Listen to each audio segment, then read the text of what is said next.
आप देख रहे हैं सत्यहिंदी.com। एक नजर अब तक की सुर्खियों। उत्तर प्रदेश की 9 विधानसभा सीटों पर होने वाले उपचुनाव में अखिलेश यादव द्वारा सभी सीटों पर अपने प्रत्याशियों को उतारने का ऐलान करने के बाद अब कांग्रेस ने भी प्रतिक्रिया दी है। उत्तर प्रदेश कांग्रेस प्रभारी अविनाश पांडे ने कहा कि आज मौजूदा राजनीतिक और सामाजिक तनाव में और जिस लक्ष्य के साथ इंडिया गठबंधन का गठन किया गया था, जिस तरह से हमने लोकसभा चुनाव लड़ा, हमने निर्णय लिया है कि उत्तर प्रदेश में कांग्रेस पार्टी उपचुनावों के लिए अपने उम्मीदवार नहीं उतारेगी और इंडिया गठबंधन के उम्मीदवारों को जीतने में मदद करेगी।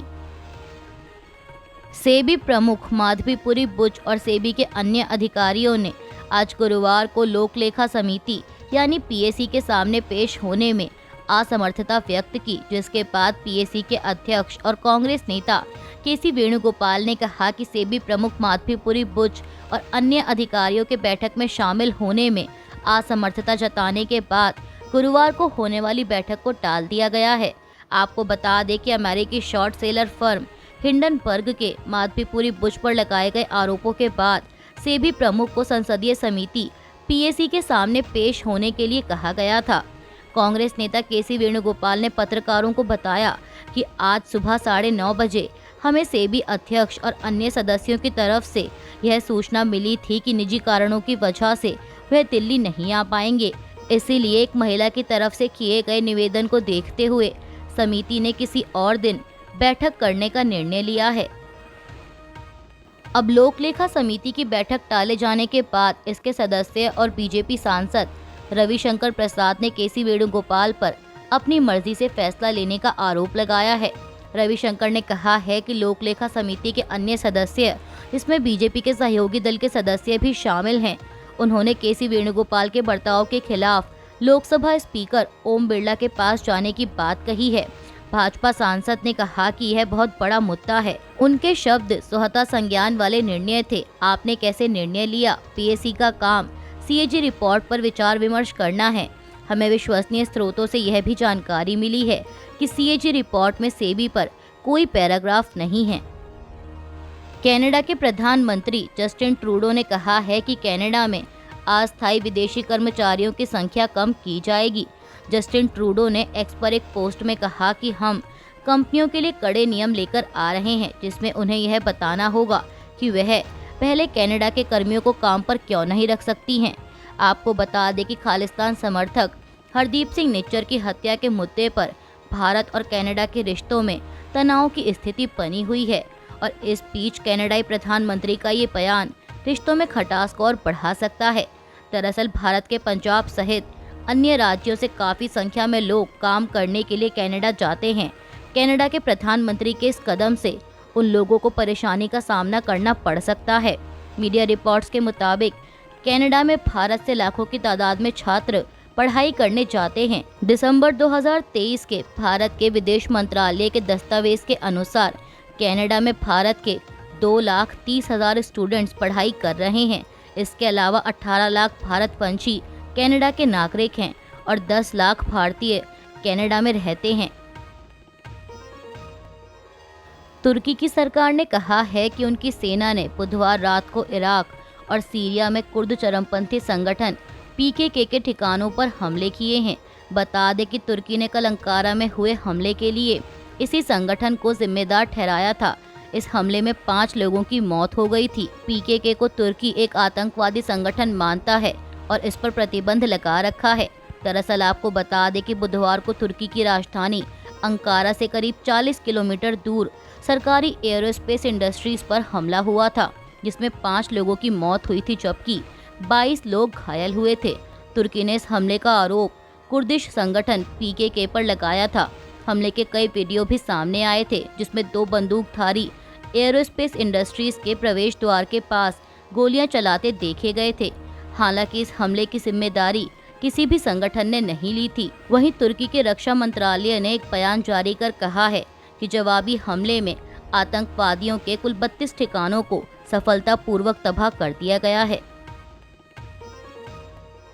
दाना चक्रवाती तूफान के गुरुवार को पश्चिम बंगाल और उड़ीसा के समुद्री तट से टकराने की आशंका है।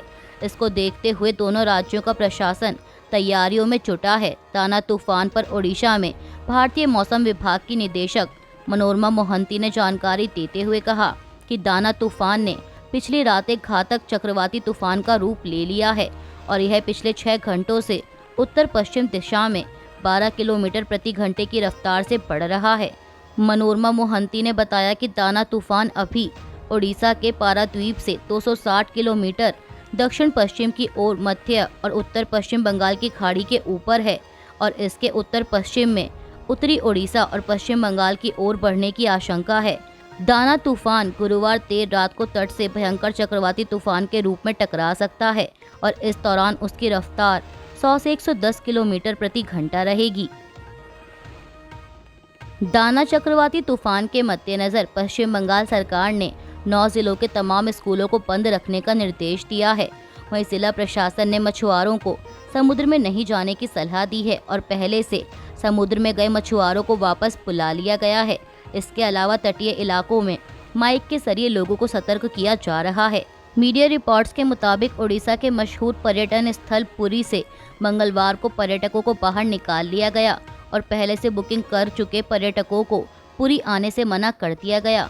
राज्य में 23 से 25 अक्टूबर तक 14 जिलों के सभी स्कूल बंद रहेंगे। वायनाड लोकसभा सीट पर उपचुनाव के लिए प्रियंका गांधी के नामांकन भरने के बाद उनके पति और बिजनेसमैन रॉबर्ट वाड्रा ने कहा कि वो प्रियंका गांधी के चुनाव लड़ने के फैसले से बहुत खुश हैं। पीटीआई से बातचीत में उन्होंने कहा कि मैं बहुत खुश हूं कि उन्होंने खुद चुनाव लड़ने का फैसला लिया। वो अब अपने लिए प्रचार करेंगी। बीते 35 सालों से मैं उन्हें जानता हूं। उन्होंने हमेशा दूसरों की मदद की है, काम किया है। इस बार वो खुद के लिए प्रचार करेंगी। मैं बहुत खुश हूं कि कांग्रेस पार्टी ने उन्हें वायनाड सीट से चुनाव लड़ने के लिए चुना। मैं हमेशा चाहता था कि वो सिर्फ प्रचार ना करें बल्कि संसद में जाएं। कांग्रेस पार्टी के लिए भी संसद में प्रियंका का जुड़ना बहुत अच्छा रहेगा। इसके साथ ही अपने चुनाव लड़ने की संभावनाओं पर रॉबर्ट वाड्रा ने कहा कि जहां तक मेरा सवाल है तो मैं अभी तो लोगों के बीच में हूं, ग्राउंड पर हूं। मैं अपनी चैरिटी के जरिए लोगों की सेवा करता हूं। कभी भी लोगों को लगेगा कि मुझे भी सक्रिय राजनीति में आना चाहिए और संसद में होना चाहिए तो मैं वो कदम उठाऊंगा। राष्ट्रीय स्वयंसेवक संघ आगामी 25 और 26 अक्टूबर को अखिल भारतीय कार्यकारी मंडल की एक अहम बैठक आयोजित करने जा रहा है। संघ पदाधिकारियों के अनुसार बैठक का एजेंडा होगा इस महीने की शुरुआत में नागपुर में आरएसएस प्रमुख मोहन भागवत द्वारा दशहरे पर दिए गए उनके संदेश को आगे बढ़ाने पर विचार विमर्श करना। बैठक में इस बात पर चर्चा की जाएगी कि उनके द्वारा उठाए गए मुद्दों को कैसे आगे बढ़ाया जाए।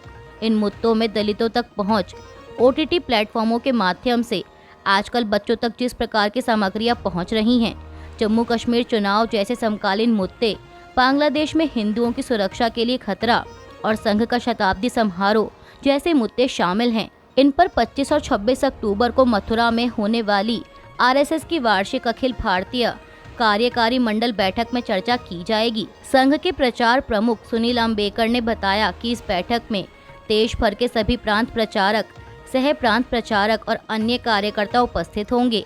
बैठक में 393 कार्यकर्ताओं के आने की संभावना है। सुप्रीम कोर्ट द्वारा कई बदलाव किए जाने के कुछ दिनों बाद जिसमें लेडी जस्टिस की प्रतिमा का पुनः डिजाइन भी शामिल है, सुप्रीम कोर्ट बार एसोसिएशन ने इस कदम पर सवाल उठाया है। पुरानी प्रतिमा में पारंपरिक रूप से आंखों पर पट्टी बंधी महिला को दर्शाया जाता था, लेकिन अब नई प्रतिमा में उसकी आंखें खुली हुई हैं। आपको बता दें कि भारत के निवर्तमान मुख्य न्यायाधीश DY चंद्रचूड़, जिन्होंने इस कदम का नेतृत्व किया था, को अब सुप्रीम कोर्ट बार एसोसिएशन ने कड़े शब्दों में एक पत्र लिखा है जिसमें एक तरफा निर्णयों पर आपत्ति जताई गई है। मीडिया रिपोर्ट्स के मुताबिक सुप्रीम कोर्ट बार एसोसिएशन की कार्यकारी समिति ने पाया है कि हाल ही में सुप्रीम कोर्ट ने बिना बार से सलाह लिए अपने प्रतीक चिन्ह में बदलाव, लेडी जस्टिस की प्रतिमा में बदलाव जैसे कुछ क्रांतिकारी बदलाव एक तरफा तरीके से किए हैं।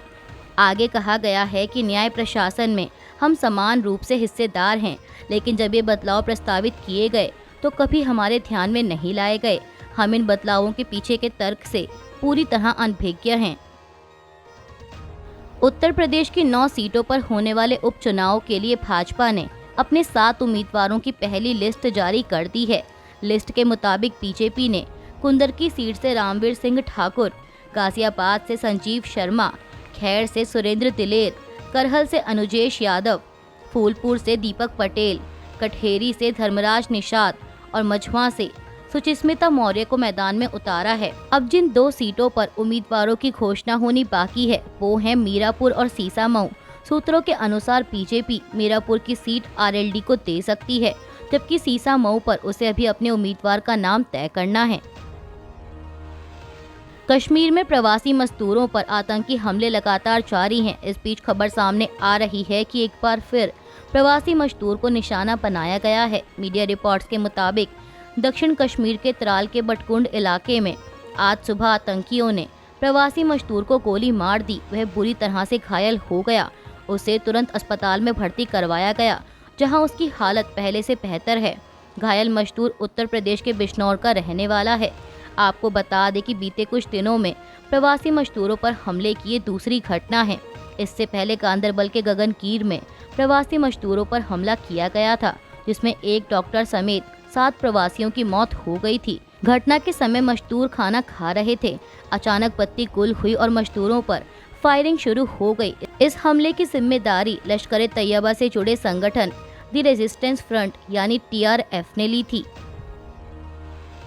लेबनान के एक स्थानीय अधिकारी ने बताया है कि दक्षिणी लेबनान में मंगलवार को एक घर पर हुए इस्राएली हमले में कम से कम 19 लोगों की मौत हुई है, जिसमें 6 महिलाएं और 5 बच्चे शामिल हैं। मीडिया रिपोर्ट्स के मुताबिक मरने वालों में स्कूल के पूर्व प्रधानाध्यापक अहमद इज़ेदीन और उनके परिवार की 3 पीढ़ियां शामिल हैं।